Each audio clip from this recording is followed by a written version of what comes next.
And it's Mike from Woolly Bug. And Darren from Piscator Flies. Hey guys, this is Mike from Woolly Bug. Today, Darren will be showing you how to tie a standard Beadhead Prince Nymph pattern. The Prince Nymph has been used by fly fishermen for years, and if there was a Nymph Pattern Hall of Fame, the Prince Nymph would certainly be in there. Although debatable, many fly fishermen see the Prince Nymph as an attractor nymph, not specifically imitating any one aquatic insect. My favorite time to use a Prince Nymph is in the early spring when little black stoneflies are starting to appear on the water. I like to drift the pattern under an indicator, while others like to fish it on the swing. No matter how it's used, it is a time-tested and proven pattern. At the end of this video, you can tap or click a link to watch me successfully fish this pattern on the Patuxent River. Here are the materials you'll need to tie this nymph, and Darren will show you how.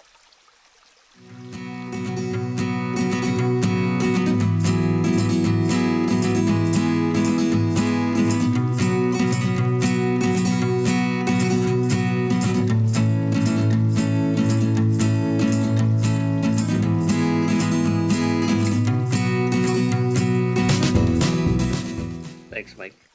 Let's get a fresh hook in the vise. We're going to be using a Mustad S82-3906B, or if you've got something similar, a 2 extra long nymph hook. This one is 2XL, 3 extra heavy, so it's got a little bit of backbone on it. It's a nice sturdy hook, and I've got a gold bead on there, so just make sure that your bead is appropriate for the hook size.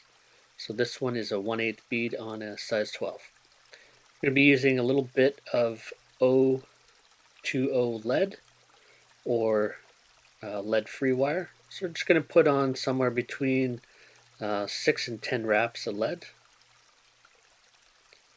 And we just want to make sure that we kind of twist that on and use your scissors to kind of get that little tag end wrapped tight.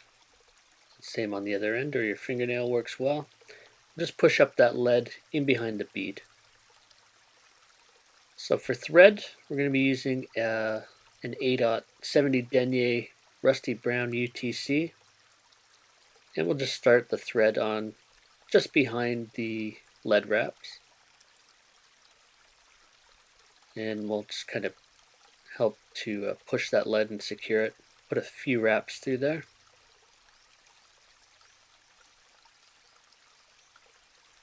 And we just want to kind of try and build up the step between the hook shank and the lead.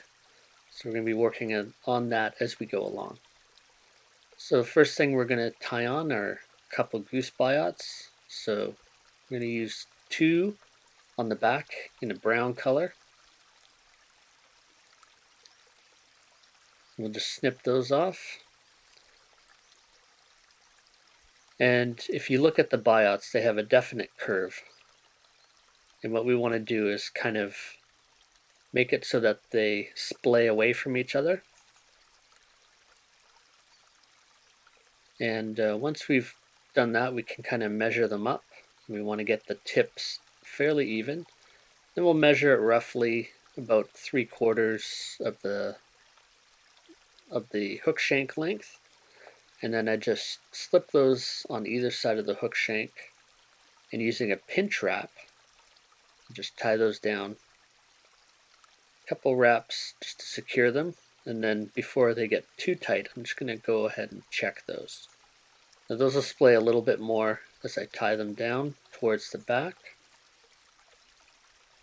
Ideally, you want the biots to splay apart from each other slightly on top of the hook. That looks pretty good. And then we'll just continue to kind of secure the rest of that. Clip away the excess. Then we'll wind up to kind of just cover up those little butt ends. Alright, next we're going to use a little bit of wire. This is going to be our counter rib on the fly.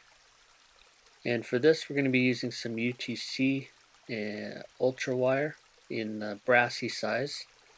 If you're tying smaller flies, you want to go into some of the smaller sizes of wire. We're going to be using a gold color. So we'll start this tied in right behind the lead wire. And again, this is kind of keeping in mind just stepping up the gap between the hook shank and the lead. Next, we're going to take about 4 Peacock Curls, and if you're tying smaller ones, you'll want to use a few less. And if I like taking these directly off a peacock eye stem.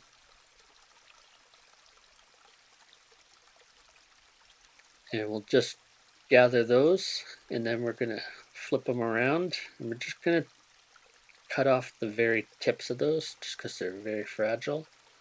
And then we'll tie those down right to the tie-in point of the tail, and then we'll take our thread back up just behind the bead. Doesn't have to be directly behind it. You want a little bit of space in there to work. So then we'll start by wrapping all 4 hurls together. One thing I like to do is just kind of pull on those hurls a little bit just to get them standing out against the quill, and gives it a little bit fuller look. So we've wrapped those to the top behind the bead, and we'll tie that off with a few wraps. We want to make sure we go on both sides just to lock it in place. And then we'll snip those off. And now we're going to reverse wrap, so the opposite direction that we wrap the hurl. We'll wrap up the gold wire.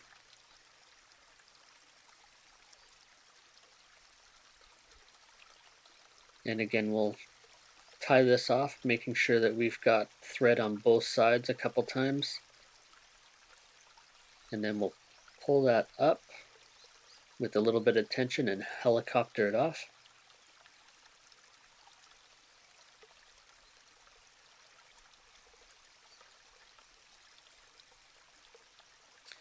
So for a hackle, we're going to use a hen neck hackle.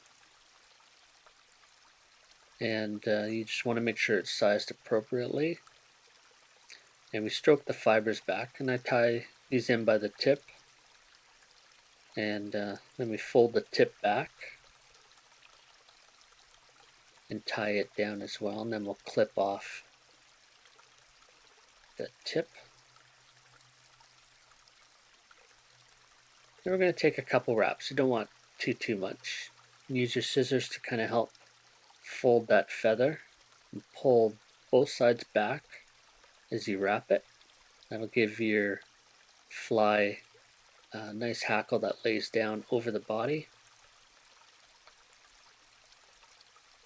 And then we'll just tie off that hackle.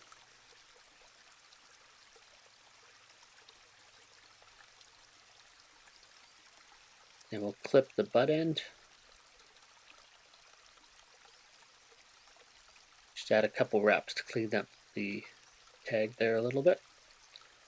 Now probably the most difficult part of this fly is just getting the biots to sit properly. So it might take a few practice flies. You might have to tie a dozen or two before you can kind of get the feel for it. So for the wing on this, we're going to take 2 white biots. And for this one, we're going to keep them both in the same direction, so the curve will both be facing down on these ones. And ideally you want about the length of the body for your length of your biots, and you want to tie them in where they cross. So just kind of measure that.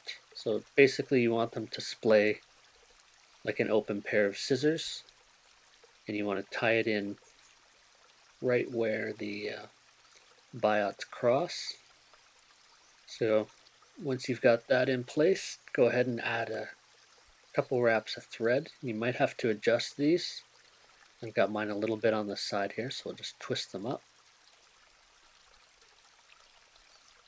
And once you've got them in a spot you want, go ahead and clip those biots as close as you can. And then using your thumbnail or scissors or something, just push the tag ends. And you're just going to wrap over top of those to cover up the cuts, and it actually gives them a little bit extra security. So we're going to go ahead and add a whip finish here.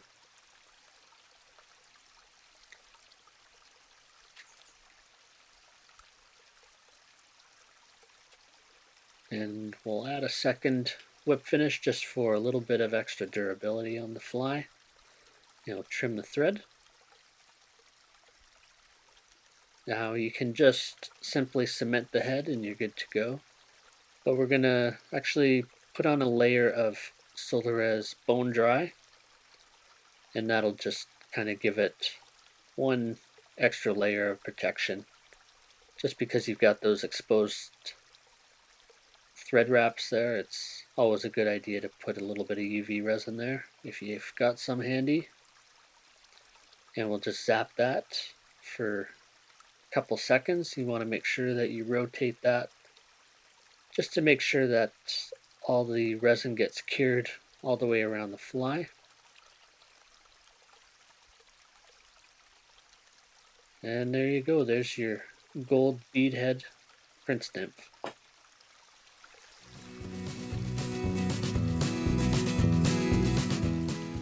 Hey Tires, thanks for checking out our video. Please take a minute and check out Mike's excellent on-the-water vlogs over at the Woolly Bug YouTube channel. I've got some links in the description that you can follow. If you enjoyed the video and want to show a bit of support for what we're doing here, why not give it a thumbs up? Make sure you subscribe and hit the bell icon to get updated on the latest fly patterns, books, and reviews. If you have any questions or comment, leave a message below. We make sure to answer each and every one. Until next time, this is Darren saying keep a hook in your vise. Cheers.